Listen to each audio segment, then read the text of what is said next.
Video games has been an innovation since 1958. Going from 8-bit to 3D was a huge leap over those years of game development. What's intriguing about those video games are its details and stunning visuals.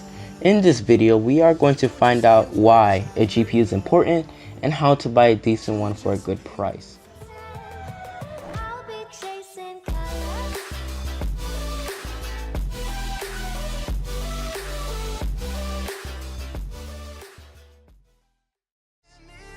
A GPU, known as a graphics processing unit, plays a key role in creating images and putting them on screen. How it works is when a user clicks an image or plays a game, the CPU or central processing unit creates an image or frame. That data is then transferred to the iGPU or dedicated one. The GPU then renders the image and then sends the data to a VGA, TVI, HDMI or DisplayPort cord to output the image into your monitor to display. To find a good graphics card for your budget, you first have to research the specifications. There has been a constant battle between the two GPU tech giants, AMD and Nvidia, of which brand is the best for its price. Speaking of specifications, I will give out a vivid description to determine the overall performance of a graphics card. First, you need to find out its nanometer process or fab process. The lower it is, the faster it will become and more recent. Another advantage with a smaller nanometer is the reduction of heat and wattage output. Next up is the transistor count, or how many transistors the graphics card have. The higher, the better. A slight disadvantage with the transistors is the wattage and heat dissipation it can make. Now you have to know what interface it can be compatible with. What I meant is PCIe Express. If a graphics card is compatible to only PCIe 2.0, then don't buy. If it is a 3.0 or higher, it is better. Up next, we have the most confusing of all of them, the core clock. Don't get me wrong, the higher it is, the better, but this is not the case.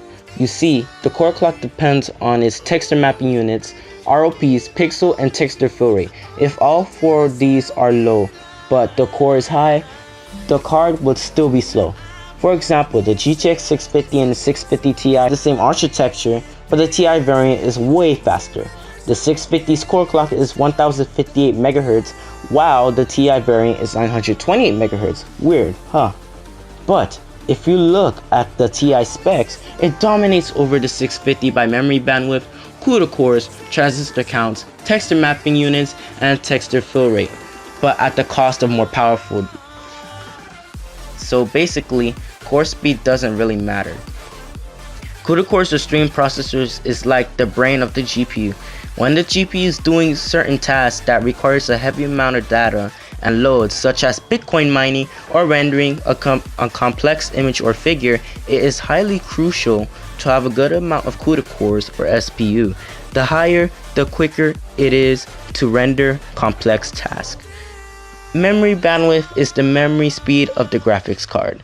What it does is that when you are playing a certain resolution such as 1080p, the card relies on memory bandwidth to create the image or frame as quickly as possible in milliseconds. Memory bandwidth varies on what resolution you are using. If the card's bandwidth is low, your game can still run, but the image it is rendering will be a bit slower to output into your monitor screen. VRAM is also essential to a graphics card. If you are running an iGPU or integrated graphics processing unit, which is soldered into your motherboard or CPU, your system is going to take a piece from your RAM to your iGPU. This is called system shared memory.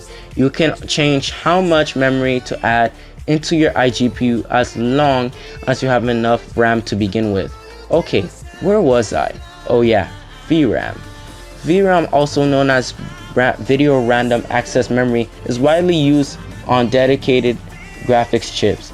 VRAM is mainly used for resolution or heavy graphics configuration. 2 through 4 gigs of VRAM is enough for mainstream or light gaming. Anything above it, such as 6 to 11 gigs of VRAM, is for serious gamers playing at 4K. Well, that wraps up part 1 of this guide. If you like this video, it is optional to give a thumbs up. If you disliked it, press the dislike button and comment down what I missed. Stay tuned on the next video. Bye everybody and have a great day.